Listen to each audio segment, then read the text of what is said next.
toutes et tous. On est aujourd'hui ici sur cette dernière session de la journée pour parler d'économie circulaire et de réemploi des emballages et mettre en avant la démarche collective au service de la transition environnementale et vous expliquer, vous partager une action collective qui travaille à faire du réemploi industriel des emballages une réalité en 2024. Je suis Manon Besson, je travaille pour le cabinet de conseil Reset, qui est un cabinet dédié à la transition environnementale et économique. Et on travaille notamment sur les sujets d'emballage, rendre les emballages plus vertueux, notamment dans l'industrie agroalimentaire.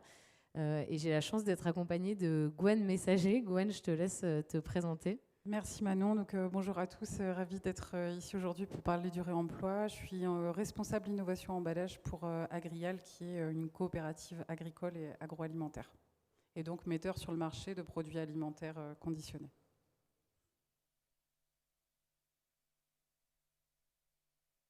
Merci Gwen. Avant de rentrer tout de suite dans le sujet, peut-être un petit mot sur pourquoi le réemploi des emballages. Vous le savez tous, on vit dans un monde contraint, aux ressources limitées. Ma slide est passée trop vite. Et finalement, on a à notre disposition quelques leviers pour limiter notre impact, notre consommation de ressources. 3 leviers principaux, les 3 R, qui sont réduire, recycler, réemployer. Et notamment réemployer les emballages pour éviter de les jeter, de générer des déchets, consommer de la ressource.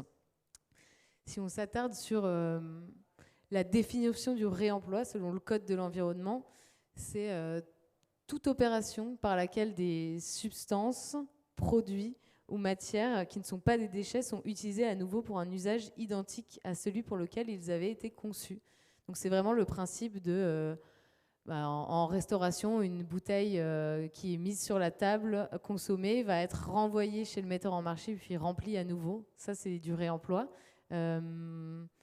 Réutiliser à la maison un bac de glace pour en faire un Tupperware, ça ne compte pas comme du réemploi, même si ça l'est.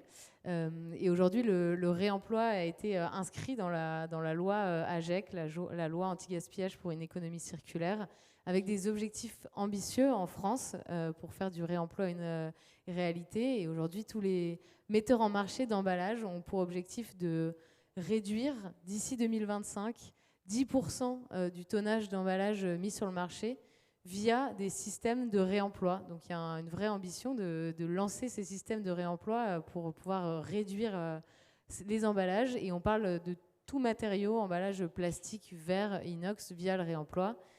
Et après, l'objectif plus long terme, c'est d'ici 2040 que le réemploi soit une réalité à l'échelle avec des systèmes opérationnels et que ça redevienne un vrai geste consommateur, comme la consigne sur les bouteilles l'était il y a quelques dizaines d'années. N'hésitez pas si vous avez des questions à nous les poser au fur et à mesure.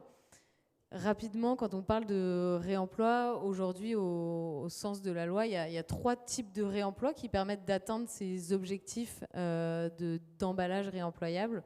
On parle de réemploi industriel, donc c'est vraiment le contenant qui va être rempli sur les lignes de production, vendu, consommé, puis retourné pour être à nouveau rempli sur les lignes de production.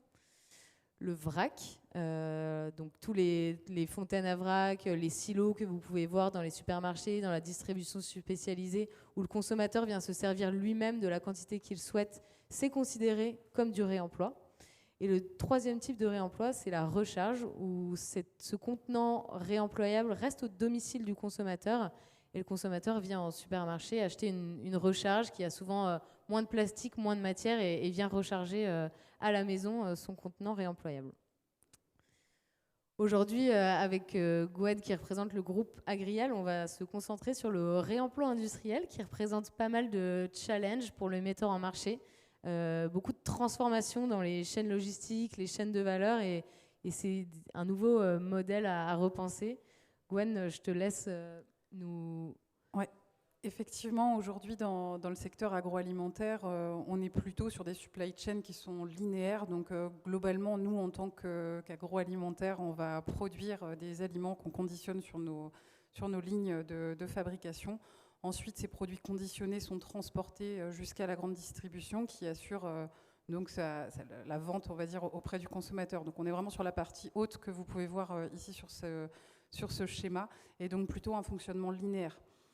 Demain, l'enjeu avec le réemploi des contenants, des emballages alimentaires, c'est justement de réussir à avoir aussi cette boucle de retour et de travailler en fait une supply chain qui, elle aussi, soit circulaire, avec à la fois donc, le consommateur qui va pouvoir retourner son emballage en magasin pour que la collecte en fait, de ces emballages soit assurée, puis ensuite un tri de ces contenants vides va être opéré, un lavage, et enfin le retour et l'acheminement de ces contenants employés et lavés pour un second conditionnement auprès des producteurs.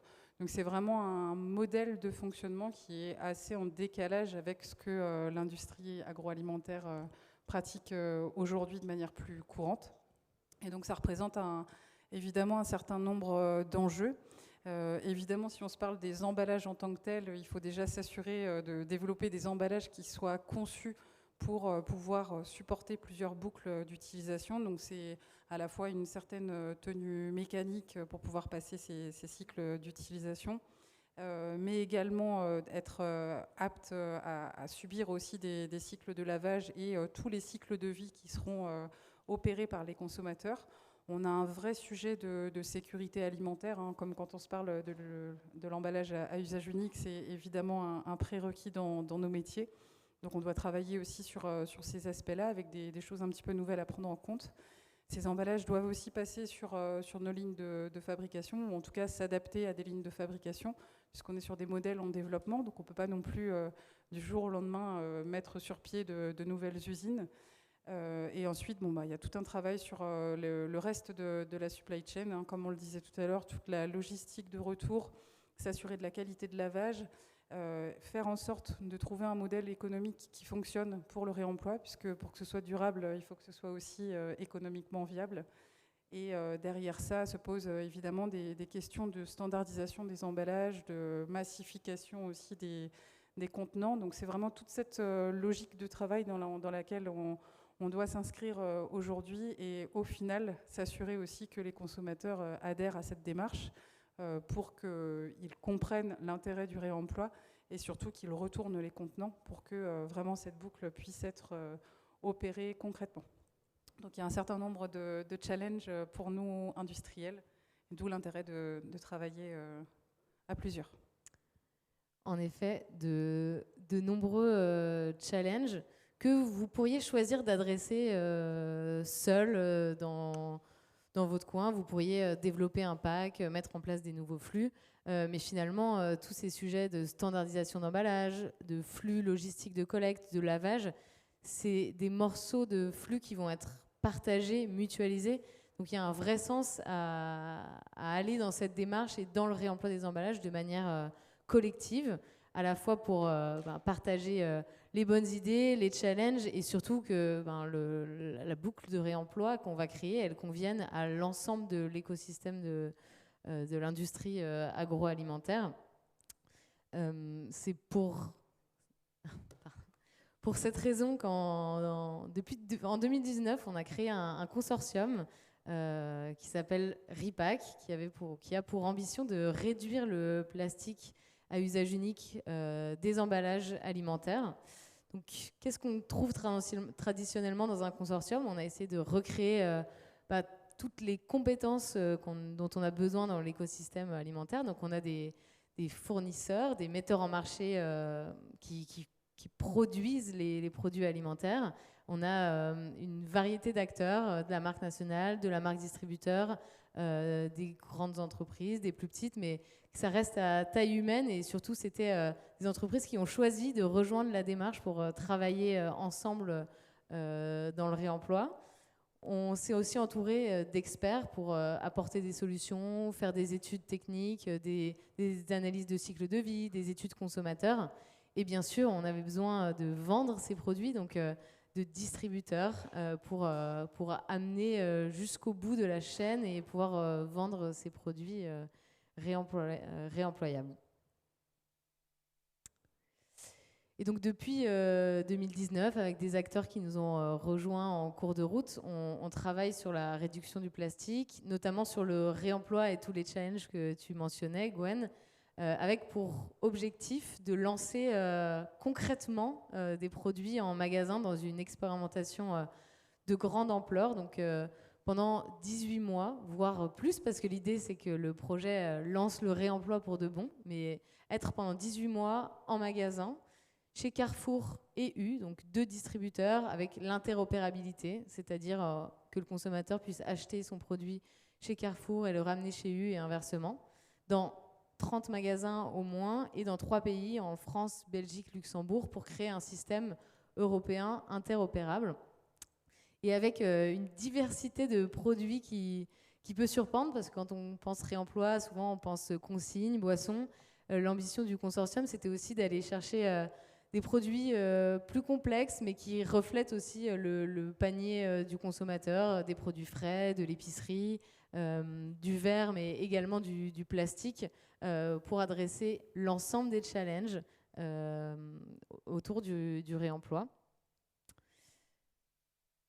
Et donc, on a de nombreux objectifs au sein de ce consortium, et qu'on peut scinder en deux finalement. Il y a des objectifs très techniques, des sujets techniques à adresser, et un très gros enjeu consommateur, parce que le réemploi ne marchera que si le consommateur décide d'acheter des produits dans des emballages réemployables. D'un point de vue technique, on travaille bien sûr sur l'emballage en lui-même, le pack.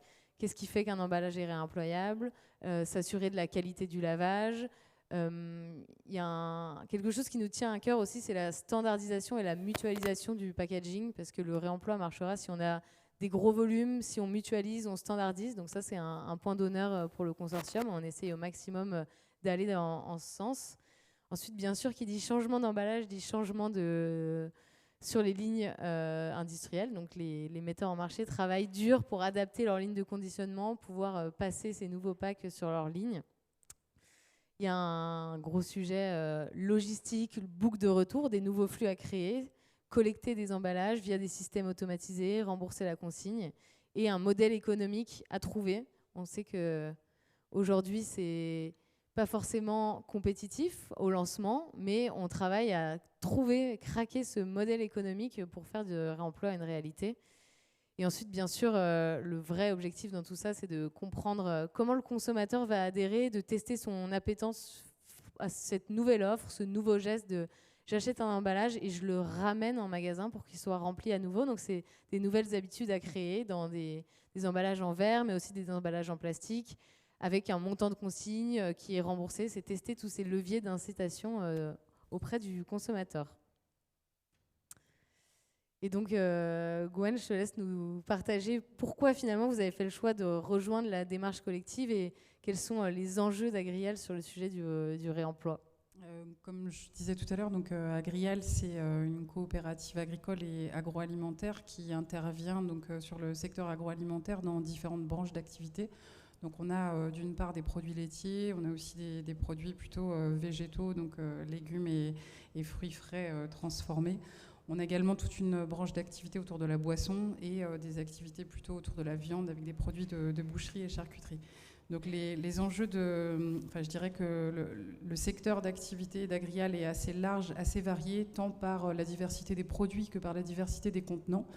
Néanmoins, on a quand même un objectif très commun, puisque le plan climat d'Agrial nous oriente vers la réduction de 50% des émissions carbone associées à nos emballages, entre autres, mais en tout cas pour ce qui concerne l'emballage, voilà la cible à horizon 2035. Donc pour remplir ces objectifs, on a différentes façons de travailler. Évidemment, on optimise nos emballages à usage unique actuels par des leviers d'éco-conception assez traditionnels, comme l'évoquait Manon tout à l'heure, des notions d'allègement d'emballage, d'amélioration de la recyclabilité ou d'intégration de matières recyclées. Donc ça, c'est des choses qu'on fait déjà. Par contre, 50% d'émissions en moins, c'est quand même un objectif qui est assez challengeant et qui nous conduit à trouver des solutions qui soient différentes. Et notamment, on veut travailler sur cette thématique du réemploi. Concrètement, donc pour Agrial, grâce à notre participation à ce consortium, on a vraiment 3 entreprises qui vont participer au démonstrateur. Donc Florette France, d'une part, avec des produits végétaux prêts à l'emploi. On aura également des produits laitiers frais avec la participation de Rial et des boissons par la participation d'Eclore. Donc c'est vraiment un sujet qu'on adresse en commun. On est ravis aussi de travailler dans ces démarches collaboratives avec des confrères d'autres secteurs et aussi avec la vision des distributeurs. On a vu tout à l'heure qu'il y avait vraiment beaucoup de challenges et de défis à relever. Donc on est dans cette démarche collaborative et constructive tous ensemble pour réussir à faire du réemploi un modèle viable. On veut en tout cas étudier la viabilité de ce modèle et surtout s'assurer aussi de sa pertinence environnementale. Donc on verra en fonction des catégories de produits finalement qu'est-ce qui se dessine pour l'avenir. Mais en tout cas, on est vraiment ravis de passer aussi à l'action par l'intermédiaire de ce consortium qui nous permet de tester des choses et on espère que cette expérimentation sera riche d'enseignements. Merci Gwen, et on vous souhaite de réussir à atteindre vos objectifs le plus rapidement possible et de réussir à faire du réemploi une réalité. Vous en avez peut-être entendu parler, mais on parle pas mal de réemploi dans l'actualité en ce moment. Il y a beaucoup d'expérimentations qui se montent. C'est un vrai sujet et cette démarche RIPAC collective, c'est pas un cas isolé. Il y a une vraie dynamique qui s'est créée autour du réemploi et notamment une initiative lancée en 2023 par l'éco-organisme Citeo, donc une démarche qui s'appelle Reuse, qui vise à penser un dispositif national mutualisé du réemploi, de la même manière qu'aujourd'hui, il y a un dispositif de recyclage. C'est quel serait ce dispositif du réemploi dans lequel tous les acteurs de l'écosystème pourraient s'inscrire pour pouvoir réemployer les emballages. Ces deux démarches, elles ne sont pas antinomiques, au contraire, elles se nourrissent l'une et l'autre. L'objectif de RIPAC, c'est d'aller sur le terrain, de faire, de tester, d'apprendre pour être prêt finalement à rejoindre un dispositif mutualisé national à sa sortie et d'avoir déjà finalement un peu essuyé les plâtres en testant sur le terrain. Et bien sûr, on fait en sorte que tout soit lié, de coller au maximum au dispositif pour être prêt à le rejoindre au moment de son déploiement. Et je rajouterais peut-être, effectivement, c'est vrai que c'est un sujet pour lequel on a besoin d'apprendre. On peut toujours réfléchir à la projection d'un modèle, mais il faut vraiment qu'on passe aussi par de l'expérimentation. Donc on ne peut pas tout de suite dessiner le modèle national de demain performant. Donc c'est vraiment important qu'on soit concret et qu'on apprenne sur les différentes catégories de produits et sur les différents enjeux qu'on a vus tout à l'heure grâce à cette expérimentation. Vous l'aurez compris, le réemploi, c'est une affaire de collectif et d'implication de toutes les parties prenantes, que ce soit les consommateurs, les metteurs en marché, les distributeurs, mais on va aussi avoir besoin de laveurs, d'opérateurs, de personnes qui vont collecter, gérer ces flux, et des éco-organismes. Donc nous, on croit beaucoup au collectif et à la dynamique que ça crée. Et on sait que plus il y a de metteurs en marché impliqués dans la démarche, plus on arrivera à trouver le bon modèle et à le sortir ensemble. Donc le consortium est toujours ouvert. Donc si vous souhaitez rejoindre une expérimentation réemploi, bénéficier de cette émulation collective, la porte du consortium est ouverte et on vous accueillera avec grand plaisir pour faire du réemploi une réalité en 2024. N'hésitez pas, si vous avez des questions, on peut y répondre. Merci. Merci.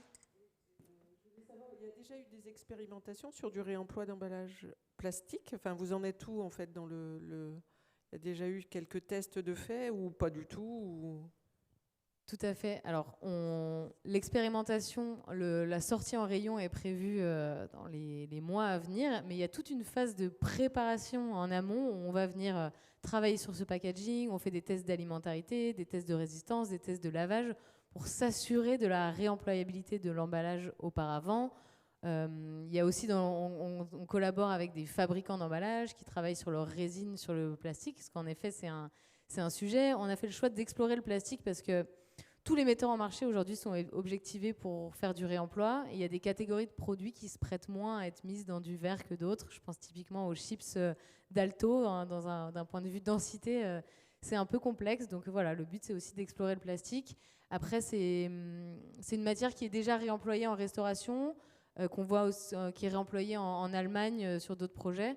En France, je ne pense pas que ce soit encore le cas, mais on est fiers d'être les premiers et de le tester jusqu'au bout. C'est vrai que quand on se parle de réemploi, chaque matériau peut avoir ses atouts, mais aussi ses faiblesses. On pense plus généralement au verre parce que ça paraît plus intuitif sur les réemplois. Néanmoins, voilà, il y a aussi des problématiques de casse ou de rayures. Donc le plastique peut aussi parer à certains de ces problèmes. Et c'est surtout aussi pour trouver un équilibre environnemental. C'est important de regarder à partir de quel emballage initial on part. Et c'est vrai que quand on part d'un emballage usage unique plastique qui est très léger, le substituer par un emballage réemployable plastique paraît peut-être un peu plus évident d'un point de vue intérêt environnemental que si on partait sur des alternatives beaucoup plus lourdes qui impliquent des poids de matériaux plus importants.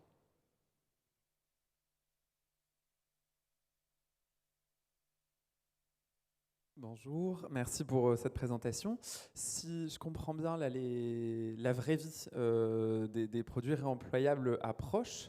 Est-ce que vous avez fixé des objectifs de temps ou de nombre de cycles pour décider si c'était convenable, acceptable ou suffisant ? On a, comme vous l'avez vu, l'expérimentation, elle concerne vraiment une grande diversité de produits. Donc on sait d'entrée de jeu, je dirais que les ventes moyennes et hebdomadaires des différentes catégories de produits ne sont pas les mêmes. Hein. Quand on se parle de produits ultra frais, laitiers ou végétaux, par rapport à des sirops, par exemple, le consommateur ne va pas mettre le même temps à le consommer. Donc là, on a une durée d'expérimentation qui est fixée dans le cadre du projet. C'est difficile de projeter vraiment la rapidité de retour des contenants en fonction de la rapidité de consommation et de l'acte de retour du consommateur. En tout cas, on essaye justement d'avoir d'un côté une approche plutôt théorique qui nous permette de faire subir aux emballages des cycles de vie un petit peu forcés en accéléré et d'avoir en parallèle ce côté vraie vie sur le terrain où évidemment on espère avoir un maximum de rotation pour les contenants et voir comment est-ce que les contenants se comportent sur leur durée de vie.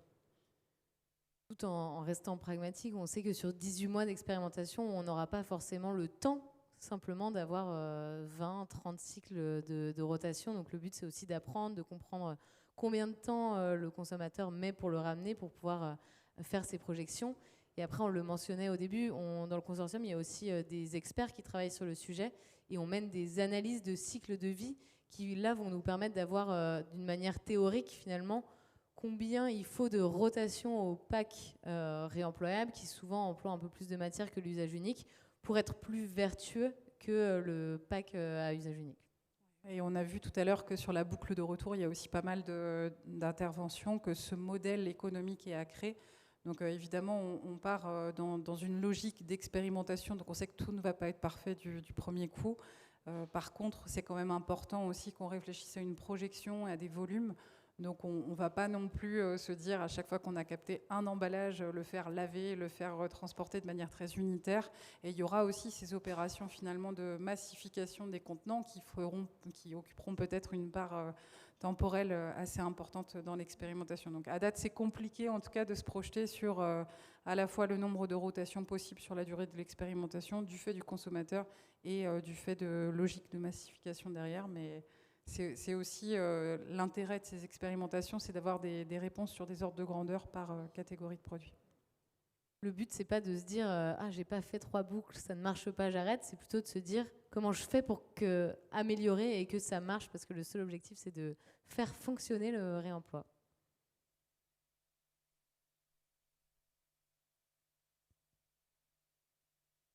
Merci beaucoup pour la présentation.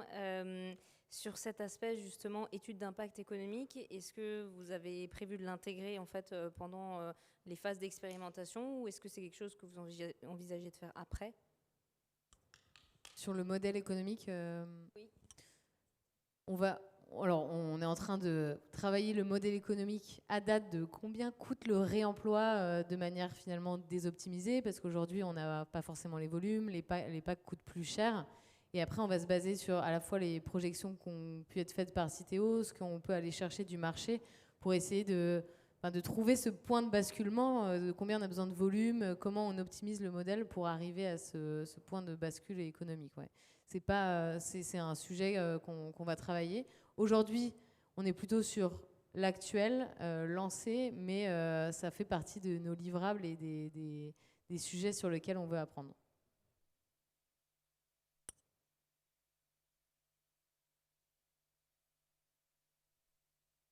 Bonjour, merci pour la présentation. J'avais une question sur la standardisation des emballages et sur le processus entre vous pour standardiser. Et un peu de savoir combien vous avez réussi à réduire le nombre d'emballages de départ des différentes personnes qui étaient autour de la table. Et aussi les discussions avec vos équipes marketing sur la bouteille idéale ou le pot idéal pour faire parler la marque. Alors c'est un projet qui historiquement regroupe plutôt des interlocuteurs techniques de l'emballage dans les entreprises. On est parti d'une démarche assez pragmatique qui consistait à identifier déjà des grandes familles de formats. Est-ce qu'on se parle d'un emballage plutôt rond, plutôt carré, etc. D'identifier aussi les contenances cibles par grands sous-groupes de travail et par famille de produits. Et ensuite d'aller à une étape supplémentaire qui est de se dire quelles sont les contraintes industrielles individuelles des uns et des autres. Est-ce qu'on doit s'arrêter à ces contraintes individuelles actuelles et présentes, ou est-ce qu'on se projette aussi sur des nouveaux équipements de conditionnement? Donc c'est quand même beaucoup de questions et déjà des travaux qu'on n'a pas forcément tous eu beaucoup d'occasions de pratiquer. Donc on est ravis d'avoir pu regrouper un certain nombre d'industriels par famille de produits. Après, c'est vrai que c'est des produits qui restent très spécifiques. Donc on a quand même pas mal de contenants. Je n'ai pas le nombre exact en tête, mais on a quand même plusieurs sous-groupes qui travaillent sur des formats identiques avec pour objectif demain, pourquoi pas, que ces développements de formats puissent devenir des standards utilisés par d'autres catégories de produits. Donc on est parti d'un existant produit pour développer un emballage standard qui matche avec les différentes contraintes des uns et des autres. Je pense quand même que demain, il y aura aussi tout un travail autour de l'offre produit qui impliquera aussi les équipes marketing, pas uniquement des membres du consortium, mais de manière plus générale, pour réfléchir à des produits qui rentrent dans des contenants standards, qui permettent quand même une différenciation par d'autres biais que simplement le format et le matériau. Mais là, de ce côté-là, il reste encore des possibilités côté étiquette. Donc il y aura ces questions-là, je pense, à se poser aussi à l'avenir pour les équipes marketing, pour sortir parfois de formats iconiques ou propriétaires et d'apporter une différenciation par d'autres moyens. En tout cas, on peut saluer au sein d'Agrial deux des marques qui ont accepté de partager un pack avec finalement des concurrents et de mutualiser cet emballage et de le développer en commun. Donc pour ça, on est très fiers de voir cette évolution et ce partage entre metteurs en marché au sein du consortium. Moi, j'avais une question. Du coup, là, on reste très sur le périmètre français. Est-ce que demain, ça, on peut se dire que sur les emballages, c'est extrapolable à minima sur les pays limitrophes ou en Europe?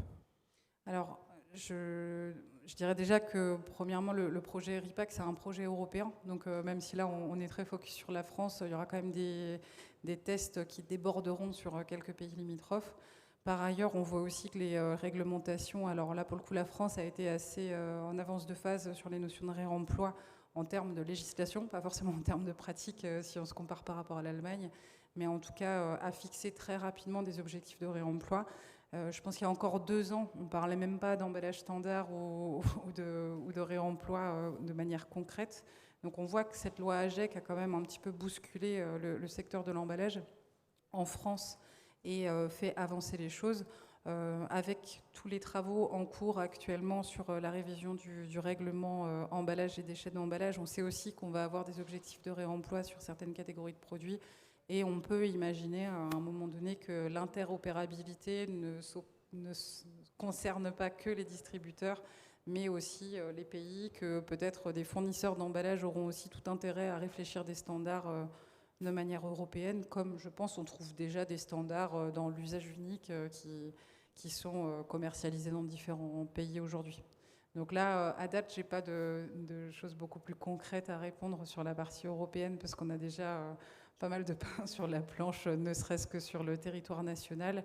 Mais on peut imaginer quand même que demain, toutes ces questions de réemploi et plus généralement de circularité des emballages, avec le recyclage notamment, ça prenne aussi à l'échelle européenne.